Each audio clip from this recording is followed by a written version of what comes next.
We are a river city, a bold city, the First Coast, a place to create and to belong.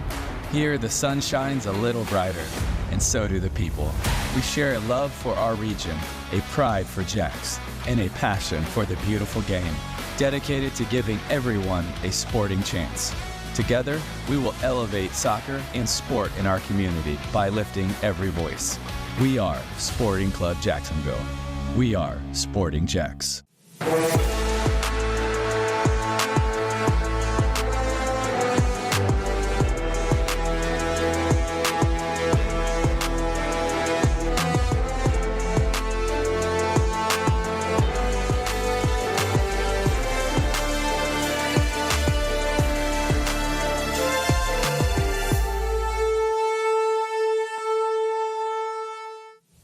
Hello and welcome into the Sporting JAX Report. I'm Cole Pepper. Coming up, how the Sporting JAX Foundation is finding new ways to bring the game to the community. Plus, the Champions League semifinals are set. We'll take a closer look. And we introduce you to our new club reporter, who you'll be seeing more of on this show. But we start by looking ahead to some big announcements coming in the very near future. In the last few weeks, we've told you about some of the big milestones achieved by Sporting JAX. Hiring of head of soccer Mark Warburton, signing the first coach in club history, Stacey Balaam, and landmark deals with Adidas, and the work being done by the Sporting JAX Foundation in our community. Now let's look ahead to the coming months, where we expect more big announcements. And the next milestone is going to be the kit reveal. Sporting JAX is holding a free fan party on May 13th at Friendship Fountain, starting at 5 p.m. The inaugural kits will be modeled by players from our W League and League Two teams, with a party to follow where fans can pick up new lines of Adidas swag and order replica jerseys. Also to come in the future, the announcement of the first player signed, the USL Super League schedule release, and a stadium announcement. It's going to be quite a few months as we prepare for the kickoff of the inaugural season later this summer. It's huge goal in terms of it's the club kit, it's their kit. I come from a background of history in the game and what it means to the fans, supporters. You know, my grandfather wore this, my dad wore this, he says my brother wears this kit, and it's so much about the club shirt and the pride in the shirt. So a huge time for the club.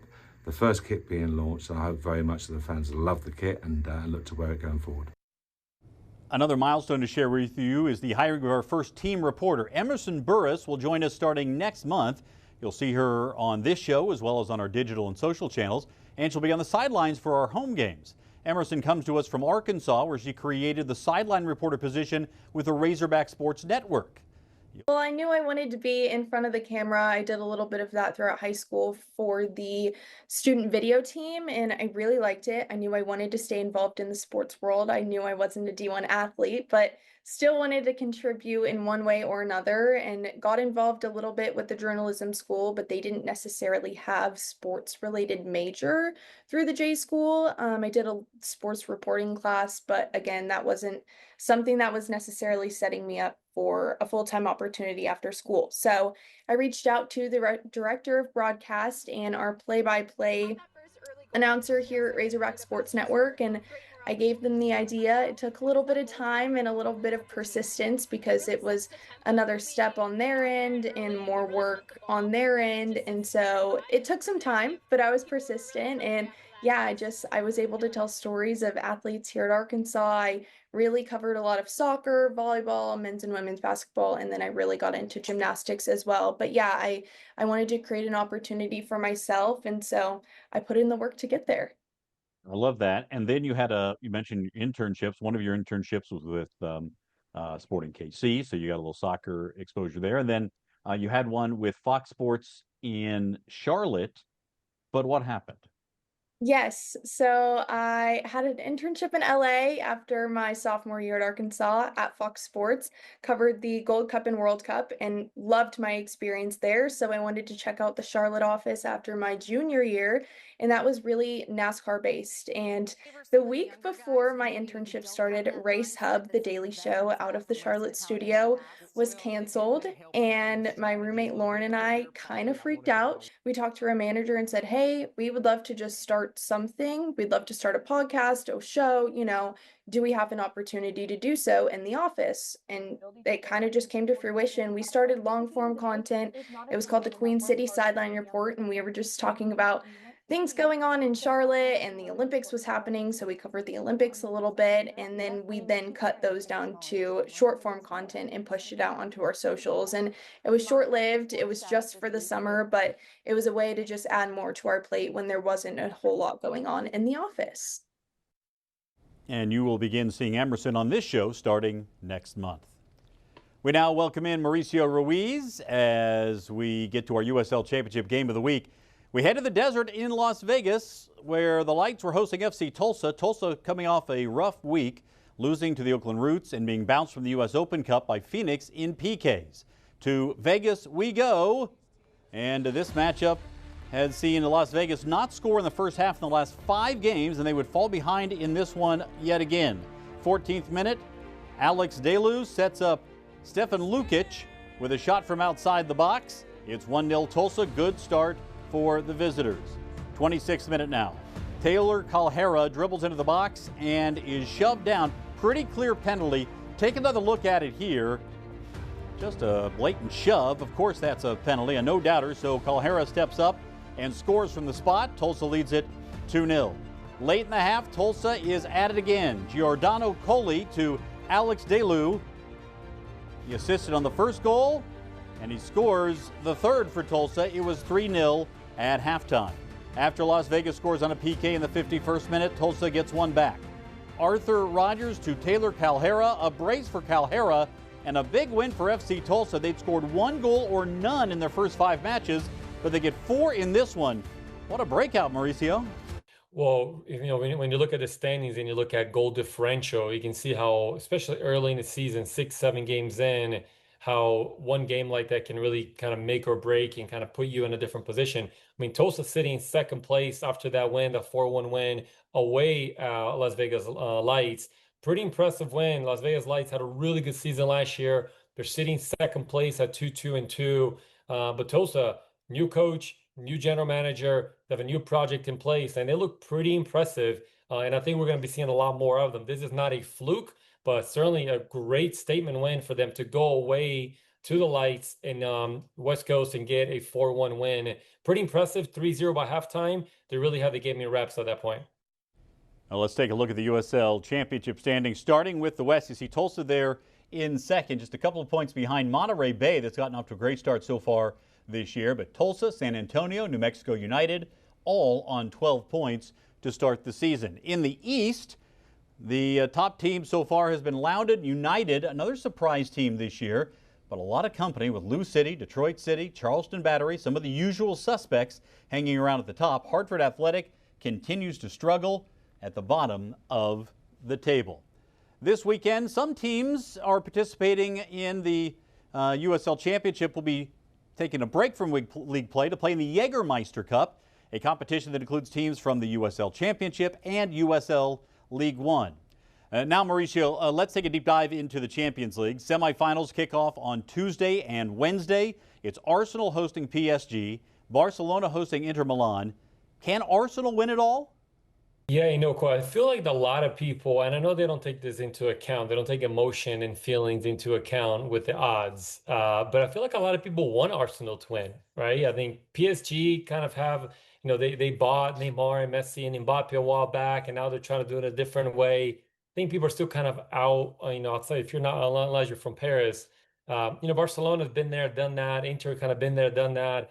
There's not a whole lot of attention to Serie A, but in our environment, Premier League is a lot, and Arsenal has been that team, kind of the little engine that could.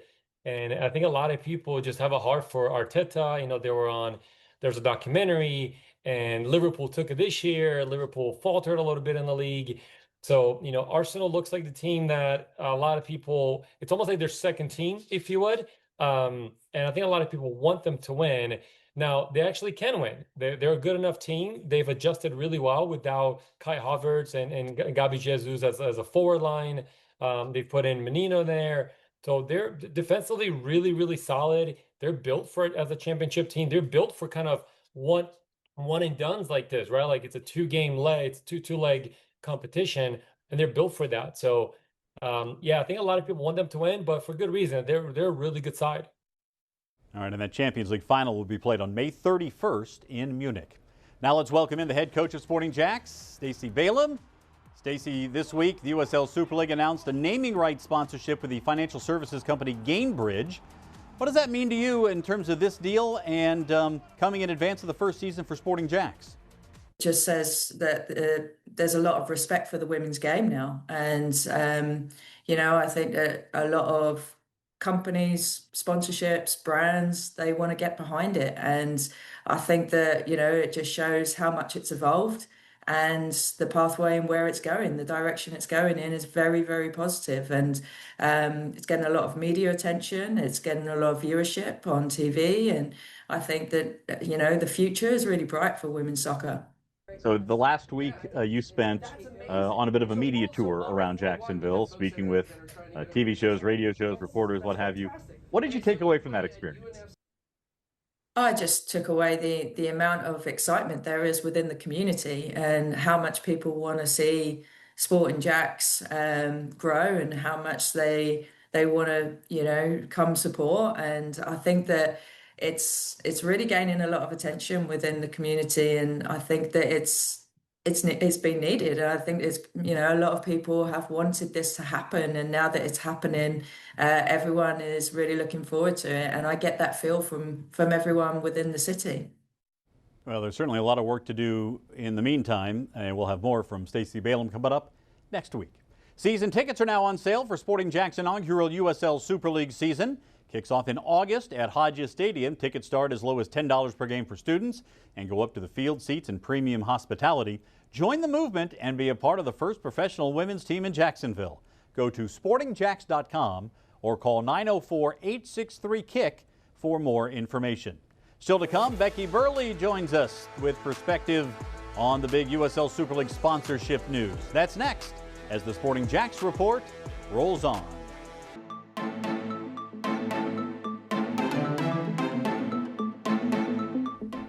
As the USL Super League season hurdles toward the playoffs, you can catch every game streaming on Peacock.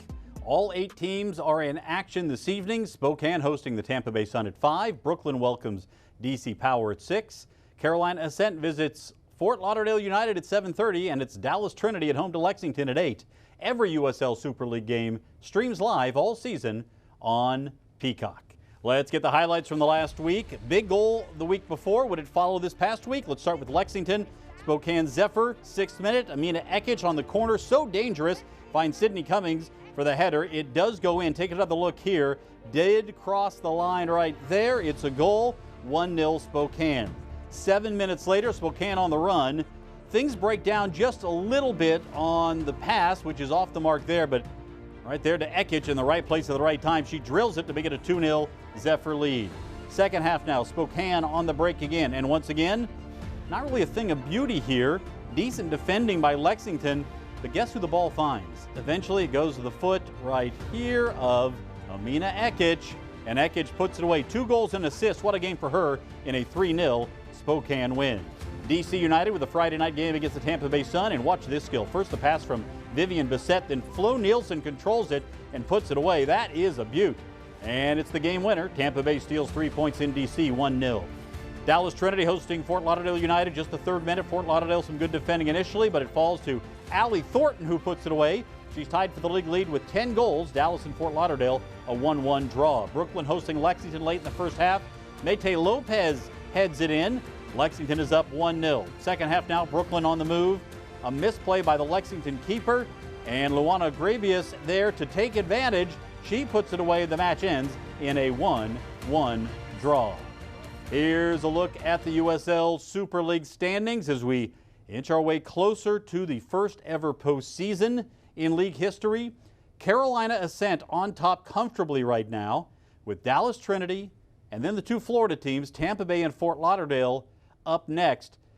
If the season ended today, the top 4 would be on to the playoffs, and that would include both Florida teams. Brooklyn FC once in first place in a free fall, and Spokane, after a slow start, starting to rise. It'll be a race for the finish this year in the USL Super League. And we welcome in Becky Burley. We mentioned earlier that the league announcing a big sponsorship deal this week. What does that mean to you that a big-time sponsor like this puts their name on the USL Super League? I think that's a very big deal. That was a big announcement because when you have that, it just shows that other people besides internals see the upward trajectory of this league. And for them to invest, this is not, charity. They're doing it for business reasons. And I think that just says great things about the league going forward. Yeah, we've seen a major shift in the table over the past month. 4 weeks ago, Fort Lauderdale and Brooklyn were on top. Now Carolina and Dallas are the top two. It has been a wild first season in the USL Super League. We knew this second half was going to get a little crazy, and it certainly has. There's some in here that are not surprises to me. I think Carolina, has done a really good job of organizing their club from the start. So to see them at the top doesn't surprise me.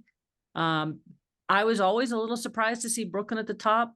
And when you have a coaching change, there's two things that can happen there. You can have like a new coach bounce, but they don't have a new coach yet. And once that happens, maybe there'll be a little rebound. But when you're in a place of, a little bit of turmoil, you can see why they're dropping out of the top group. Let's shift to the U.S. women's national team now. Trinity Rodman dealing with a back injury yet again. It kept her out of last week's game for the Washington Spirit. Now she's going to be out indefinitely. How worried are you about her injury for the U.S.? I wonder if they're just being super cautious because she is such a bright future of the U.S. women's national team. And if you're going to be out, this is probably the time to be out. So I'm keeping my fingers crossed that that's what this is. But back injuries are so difficult. They're so difficult to assess. They're so difficult to manage. So I'm just hoping it's not something that's going to linger for the rest of her career. All right, Becky, thank you. If you sign up for season tickets now for the USL Super League, you'll receive a limited edition inaugural season scarf. Be a part of the first pro women's team in Jacksonville. Go to sportingjax.com or hit that QR code on your screen for more information. Still to come, we will have more as we look ahead with what's happening in the community. Sporting JAX continues to take the game to the kids. That's straight ahead. This is the Sporting JAX Report. Back up.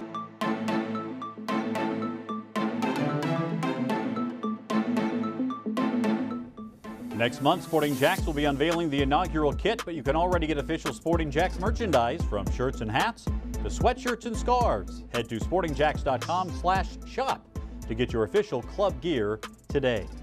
Time now for the Youth Soccer Spotlight presented by the Bearded Pig Barbecue. Today we look at the just launched free soccer clinics the Sporting JAX Foundation is putting on in partnership with the KIPP schools of Jacksonville.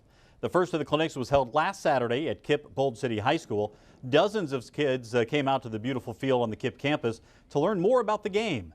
Among the coaches there to teach them were UNF men's and women's soccer players and some of the Mandarin boys soccer team, along with coaches from Florida Elite, now the Sporting JAX Soccer Academy. They learned about the game and showed a tremendous amount of spirit and more. Togetherness and giving back. I think it's pretty awesome actually that they're dedicating their time and doing it free of cost for some people who can't afford it. Because that's the only time training camps that I've been running across is ones with monthly fees. I love that they have access to this beautiful field and just the instructors as well too. It makes me happy to see them being here, that it's offered here in the community as well too. It was hot and it was fun. I got to compete against older boys. I know I still beat them, but it was hot and it was a great experience. It was wonderful, and I just like playing soccer a lot, and yeah, I just like playing soccer with my brothers and sisters, and like it was really fun playing soccer. It was fun and play with old boys, yeah, for my age. So I showed them the skill that I practiced before. No, so when they told me to come, I didn't think about it twice. I wanted to come and help with the kids. It's an experience I really liked because it's my dream to play soccer, and if I can help other kids do the same thing, I'm down for it. Oh, very exciting. It's like word travels fast around here. Once one student says like, hey, this is what I spent my Saturday doing, then everyone's like, oh, I'm going to show up. So we anticipate next week having more students, more families out here just to be able to witness what's going on with KIPP Jacksonville and Sporting JAX.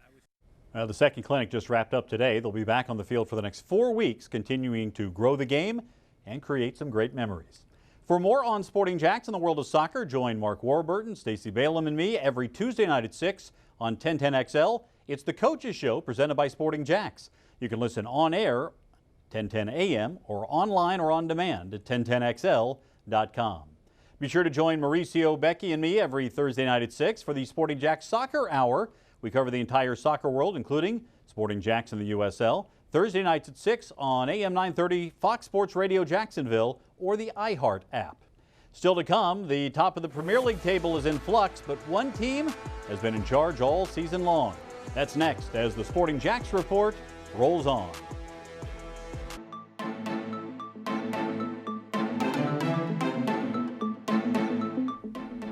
You can watch the Sporting JAX Report every Saturday before the start of the Premier League broadcast on NBC 12. You can also find us on demand on First Coast News Plus and the Sporting JAX YouTube channel. Coming up tomorrow, Liverpool faces Spurs. Liverpool's heading to the league title. Spurs trying to salvage something in what has been a disappointing season, Mauricio. Yeah, somehow Spurs sitting in 14th, 15th place. It's so jam-packed down the middle that if they have a good run of form here in the last 5 games, that you're right, they could still kind of climb up to 6th place and get an European spot. Correct me if I'm wrong. I don't know if it's mathematically only on Liverpool or a couple other things need to happen their way, but what a way for them to clinch what's pretty much a foregone conclusion that they're going to win the title, but to do it at home, early stage, there's still so many games to kind of be celebrated, for their accomplishment. Yeah, I mean, what impressive year Liverpool's had. They've kind of faltered a little bit here towards the end. Arsenal did not do enough to keep up pace with them to make it interesting. There's an opportunity given there by Liverpool. But I think the storyline right now in the Premier League is what happens in that middle bunch. I mean, there's almost 10 teams that are fighting for European spots, some more realistic than others. And Tottenham certainly is one of them. Yeah, to your point, Mauricio, you look at the table, you've got between third place Man City, 61 points, down to 7th place Aston Villa, just a 4-point gap. And 2 of those teams are not going to make it into the Champions League. Top 5 make it in from the Premier League for next year. There will be spots in Europe potentially for those other clubs, but it is going to be very tight. That's where the drama is in this season. Not at the top of the table where Liverpool's going to win the league, not at the bottom of the table where the 3 teams that were promoted last year are going to get demoted, get relegated back down to the championship. But if you're looking for a Premier League drama, that's where it comes between teams 3, 4, 5, 6, and 7. There's some great stories in there. Somebody's going to be left out of the Champions League for next season. Hey, keep up to date with everything going on in Sporting JAX. Follow us on our social media channels. We're on X, Instagram, Facebook, YouTube, and TikTok. Thanks so much for you joining us here on the Sporting JAX Report. We'll have more next week right here.